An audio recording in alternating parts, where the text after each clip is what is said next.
Hello and welcome to Keep Right On, a Birmingham City podcast brought to you from us here at Birmingham Live. I'm Brian Dick and I'm joined not by Alex Dickin but by a face you may all remember, a former Blues player and recently crowned League Two champion, Odin Bailey. Odin spent 15 years at Blues, I think it was in total, before leaving in September 2022 to join up with Salford City. He's now very much a crucial part of the Stockport County side that's just won promotion to League One. Odin will be appearing at a League One ground close to you from August. And I'm going to say this first, Odin, don't take this the wrong way, but I hope St Andrews isn't one of them. So do I. But thanks for joining us, Odin. Do I find you fresh or maybe not so fresh from your title celebrations the other night? Not so fresh, if I'm being honest. It's been an enjoyable few days, to say the least. No, I'm just really happy. I'm enjoying my football. I'm enjoying obviously the celebrations of winning the league, and I'm just happy to have a smile back on my face again now. Yeah, indeed. Yeah, you've played 37 games this season. Are you pleased with your overall campaign? Obviously, delighted with the collective, what's been achieved as a club. But yourself, are you happy with the way it's gone? Yeah, definitely. I think, especially coming off the back of a really poor season last year, for which we'll probably touch on a little bit later in more detail. But I had a really tough year last year.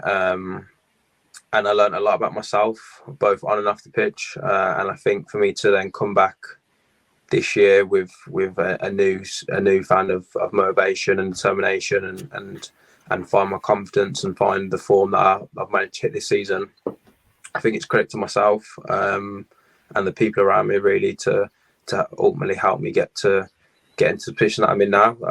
So yeah, I think I've had a really good season. Especially performance-wise, I've had my this has been my most productive season in terms of goals and assists. So I'm in double figures now for goals and assists, which I haven't obviously hit before.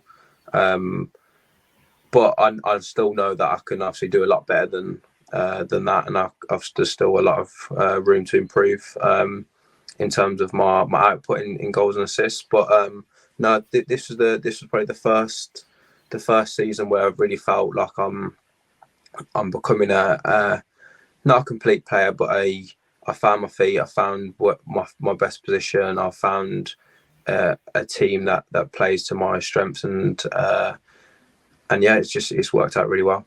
In my research for this interview, Odin, I went on transfer market, and it seems that you've played like virtually every position apart from up front.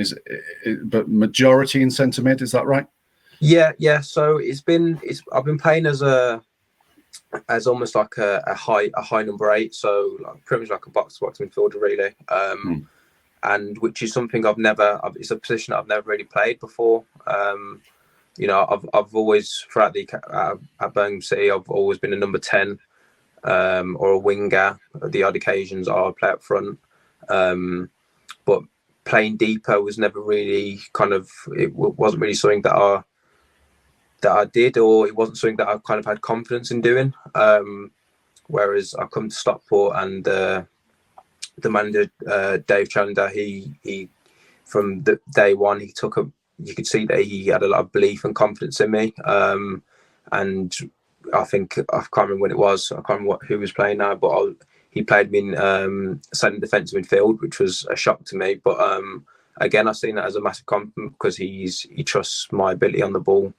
And to get us playing, which is nice. I mean, I definitely didn't enjoy it in there too much. But just them little things that kind of gives you confidence that you manage, when your manager knows that he can play you multiple positions, and you get the confidence to know that you can go out and play there. But I feel like I've definitely, in my best games, I've definitely been in that high 8 on either the left or right side or number 10. Yeah, I remember when you were coming through at Blues, it was always kind of difficult to work out where you were going to fit into the side. I don't know if you felt that at the time, but yeah. We'll come on to that as well.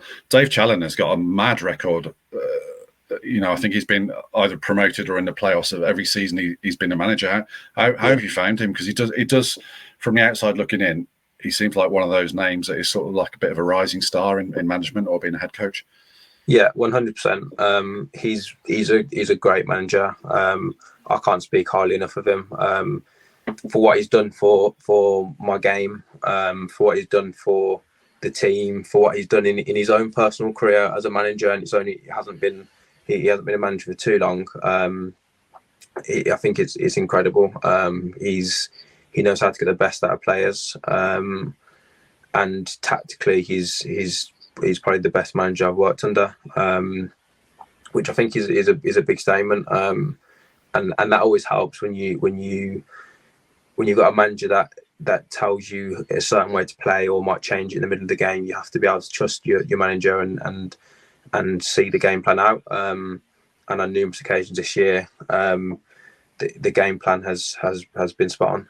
Yeah, indeed. You've also got Louis Barry on loan from Aston Villa in that side, haven't you? Louis started the season like an absolute train. At the risk of losing listeners here, because I'm very aware of who our audience are. He's now fit again and back in the side to a degree. What's Louis' potential? I think Louis I think the world is oyster, and I'll go as far to say that I think he's an extremely talented kid. I think he's still only 20, which is hard to believe, because I feel like I've been hearing the name Louis Barry for a long time. And I think me and Louis are really good friends now. He's probably one of my closest friends. And we kind of relate in very similar ways. We've both been on loan quite a lot throughout our careers. Some good ones, some bad ones. And we've both took a lot of experience from it. And now he's similar to me. Obviously, he's now found a club that fits him perfectly. And he come in and he absolutely hit the ground running. I was with him briefly at Salford for the second part of the season, where you could still see he had all the qualities that he's been showing at Stockport, but just couldn't quite get to hit the heights that he has at Stockport. But again, I think I generally feel like that's credit to the manager, and not just the manager, the staff that we've got there. It's a proper well knitted club where everyone's close, and it's got brilliant staff and players. Enough about that lot. Yeah, thank you for that. Going back to your Blues career, Odin, how'd you look back on it now? 15 years. You were literally a little primary school kid when you went there, and it was only a couple of years ago that you left. That's most of your life associated with one club. How do you look back at it? I look back proud but disappointed. In the sense of I feel like I had a lot more to give, especially in a first team environment, which unfortunately I couldn't show in the end. But I feel like for the glimpses that the Blue Noses did see me out there, I'm definitely proud of every single time I put on that badge and went out in front of my hometown and played for the club. And as you said, the goal that I scored, that's something that will stay with me forever. And I still, every time I see the goal, still brings a massive smile to my face. So yeah, extremely proud, but disappointed that I didn't quite fulfil my potential almost.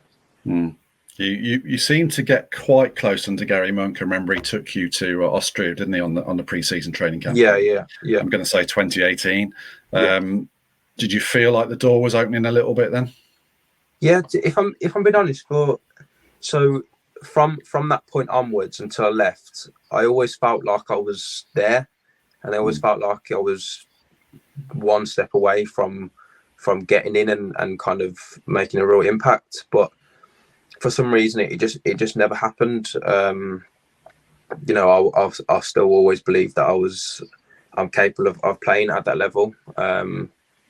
And that's one of my biggest ambitions now is to prove that, not just to myself, but to some people who didn't quite think I was maybe ready to play at that level. And I want to get back there. And obviously, us getting promoted, that's one step in the right direction. Yeah, indeed, and maybe finding a position that you feel that you can actually impact games now. Yeah, definitely. That's going to be a big help in that climb back, isn't it? Yeah, definitely. Yeah. Definitely. You made your first team debut under Pep Clotet away at Portsmouth in a League Cup match. Yeah. Did anyone else make their debut that day? I think it was just the lad that we've seen playing for Real Madrid last night. Yeah, indeed. You were part of a young side, including Jude, that lost that game. But yeah, I mean, Jude's ascent to the top of world football is breathtaking, isn't it? Yeah, definitely. I think even somebody that knows Jude personally and still keep in contact to him and speak to him quite a bit now. I would have never have thought he would hit the heights that he has, and honestly, it's fair play to him, because he's the not just the confidence, but the self belief that it takes to get to that level. No matter how talented you are, everyone at Blues knew how talented he was, but to actually get there, you hear of so many stories of people not quite getting there, or just falling short of the mark, even if they go on to play in the Premier League and have a good career. But I think he's not only took his ability, but took his mindset and self-confidence to a whole new level. Yeah, indeed. Yeah. A couple of weeks later, you think you made your league debut against Barnsley, and then you referenced it earlier. The first goal of your Blues career came in a game home to Middlesbrough, when Blues absolutely destroyed Middlesbrough and somehow found themselves 1-1 going into the last couple of minutes, didn't they? You came off the bench, scored. I think, was it Dan Crowley put a cross in, and you scored a goal that sends shivers down my spine just re-describing it now. It was a back post header, right in front of the Tilton to win 3 points. That must. I mean, most people would have gone, "I've had a great career, thanks." Most Blues fans would have said that is fantastic. What was that moment like for you? I still can't really put it into words. Honestly, I've got a massive frame just above my head here of the goal, and me celebrating. It's a goal that I think will always be the best goal of my career, no matter how many I go on to score. It's a moment not only just for me, but my family, friends, everybody that's watched me come through the academy and work so hard to get the opportunity, and then to score in the manner that I did as well. I think it was it's just something that can never be replaced in my heart almost. So yeah, no, I'm massively over the moon about it, and I look back at them times with fond memories. You probably don't recall this, but after the game, I think you were interviewed to within an inch of your life. I don't know what I'd been doing, but I'd been caught somewhere else, and I think you were walking out, going back down, sort of under the stand to go to your car, and I asked if you'd do another interview, and to be fair, you didn't have to do that, because you were well on your way home, and you did. So I thought that reflected very, very well on you, to be fair. So that's why I remember. That's what I remember about that goal as much as anything. You shortly after that you were sent. You went out on loan.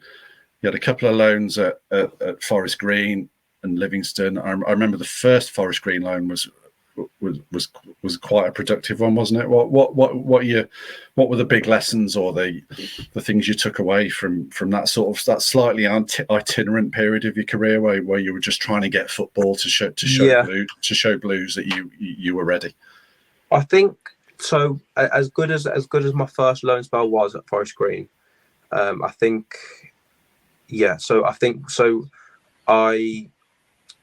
So in the same season that I scored the goal, in the January of that year, I went on loan to Forest Green for the second part of the season. And although I went there and done really well, and I played superbly, I scored some excellent goals there. I think looking back, I wish I didn't actually go out on loan. I could never predict it at the time, but that was when COVID happened as well. Yeah.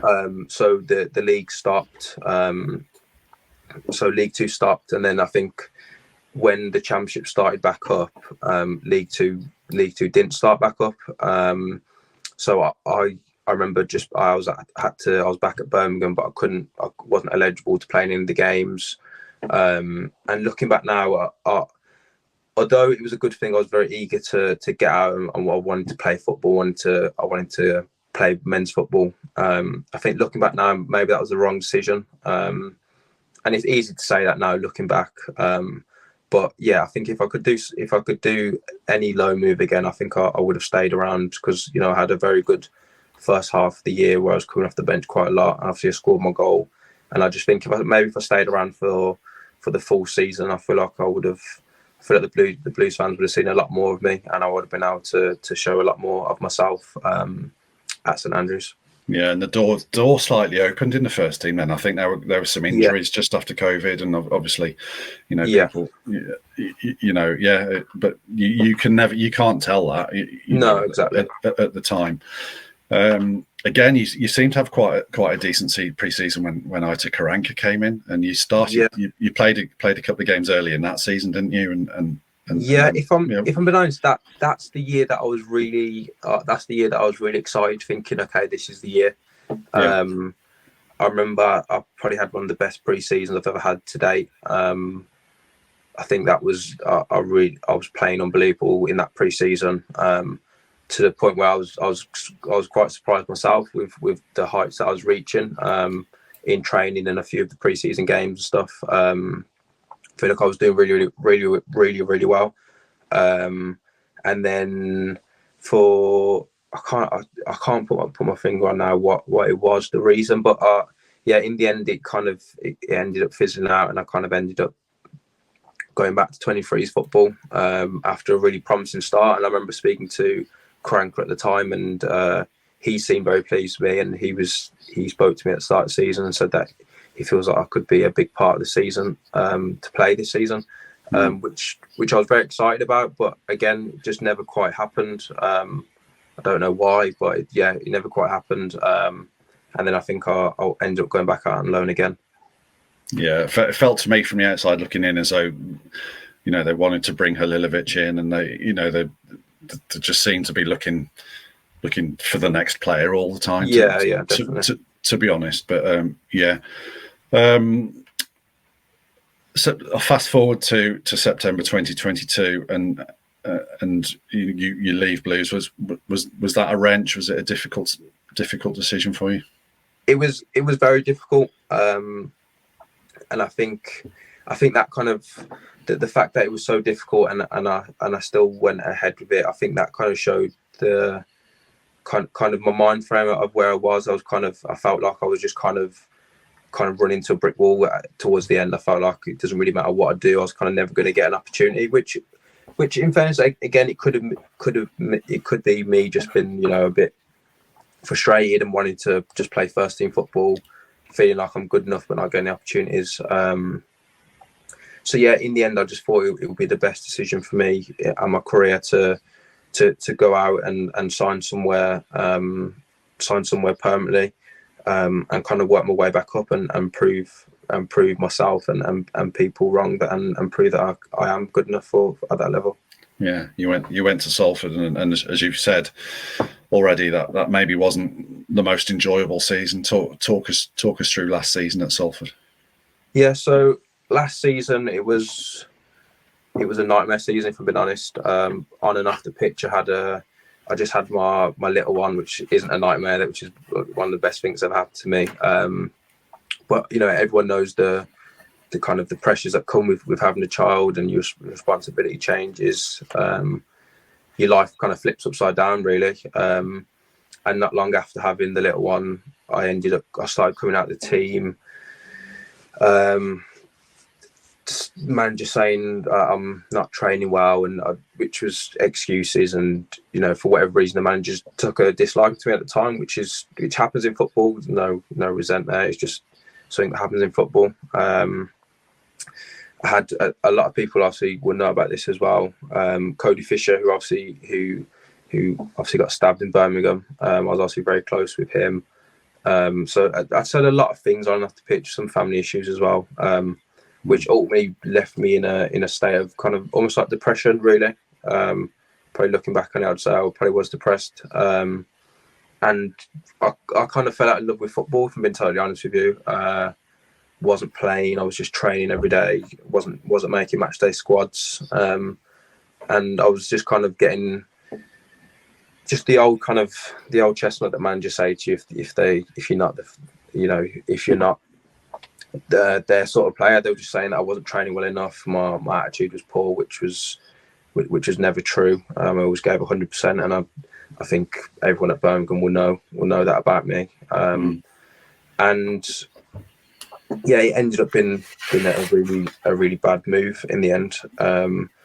So at the start of this season, I knew that I had to get out, and I had to leave, not only for my mental health but for my career as well, because having one season of not playing is bad enough, but if it ends up being 2 seasons of not playing football, then before you know it, I can just as easy as that, as I can be in National League or even fall out of football altogether. So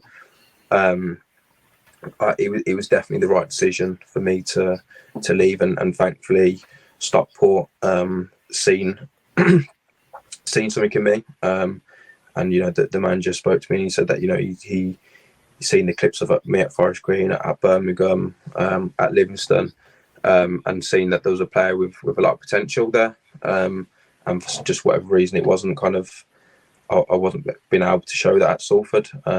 And then I kind of went here, and then the rest is history, really. I think it's hard when your hobby and is your profession, and you obviously love playing football.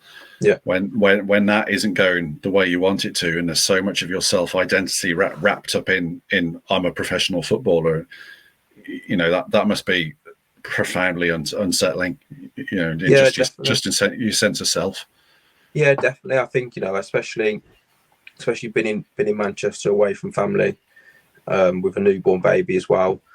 So you've got the stresses of dealing with that when you get home, as well as the stresses of going into football, knowing that no matter what you do, you're not going to make a match day squad on the weekend. And also just the fact of dropping down from obviously a championship club where I felt like I was inches away from going on and doing great things, to then being in League Two and not playing. That all takes a toll, and you start thinking, am I actually good enough? Like, what is, maybe it is me, and then you start, before you know, it's a snowball effect, and you start thinking things that aren't actually true, and then your mind starts playing tricks on you. But no, as I said at the start, I've learned a lot about myself this year, and I've learned how to deal with things better, deal with setbacks, which again is probably one of my faults when I was at Birmingham as well, just from a bit of immaturity. Like, I would get quite frustrated with things and kind of show my disappointment on my face, not in terms of my actions, but if I wasn't happy, people could see I was maybe moping around a little bit, or not being my usual self almost. And them sort of things, it doesn't really get you anywhere. And I've learned that with maturity and growing up and experiencing different things. And now I feel like I'm in a position where I'm a lot more mature, and as you said, I've both on and off the pitch, I've found myself now. Yeah, indeed. Yeah. So next season, still a couple of games of this season to go, but next season, League One, climbing back up that football pyramid. Your manager's already spoken about reaching the Championship. You'd echo that for yourself as well, presumably. Yeah, definitely. I think that's one of the main reasons as to why I was so eager to join Stockport, is because the trajectory that the club's been on over the past few years is quite astonishing. You would, if you just spent 5 minutes at the training ground and you didn't know what league there was in, you'd never think it was a League Two club. The training facilities are unbelievable. The the people that they've got working there. It's very similar in terms of the best way I can describe it. Just obviously, I know how Birmingham is, but it's very similar to a Birmingham City setup. Almost in terms of the amount of staff they've got, the amount of training pitches they've got, the players' lounges that they've got at the stadiums, the training ground. Like it's the setup is very, very good, and it's not something that I've ever seen from a League Two club before. Which was probably one of the things that shocked me the most going there. Is the level of detail that a League Two club goes into, and I think when there's a club with them sort of ambitions, and not just saying it outwardly, saying, oh, we're going to get into the Championship, but actually putting into play the correct things that go into having a well-oiled football club. I feel like they're heading in the right direction. Yeah, indeed. And you'll presumably have been watching things change around Blues with the new ownership as well. Are you excited about that from your connections with the club and potentially what this new ownership group could be doing? Yeah, definitely. I think it's don't need me to say it, Birmingham City is a massive club, and I think over the past few years it's been underperforming massively for whatever reason. And I just feel like when you get with the new manager, with the new owner, coming in, that kind of just gives the club a massive boost again, and it gets the buzz around the fans, it gets the buzz around players. It can have a massive impact on performances ultimately. And yeah, I've got my fingers crossed, and I really hope that the club starts going in the direction that it deserves to be now. Yeah, indeed. And on your bucket list, Odin, would you like to be pulling on a Stockport shirt at St Andrews? Stick him on in front of the Tilton? No, I would love to play. I would love to play against Birmingham. Not in League One. Not in League One. Yeah. In the Championship. No, I'd love to. I love the playing in front of the Blue Noses. I love playing at St Andrews. It's a great stadium, and it's full of great fans. So I'd love to go back there, and hopefully, when I do, I get a warm reception. I'm sure you will. Odin, thank you very much for your time. Thank everyone for listening, and from me, and probably from Odin as well. It's a keep right on from both of us. Keep right on.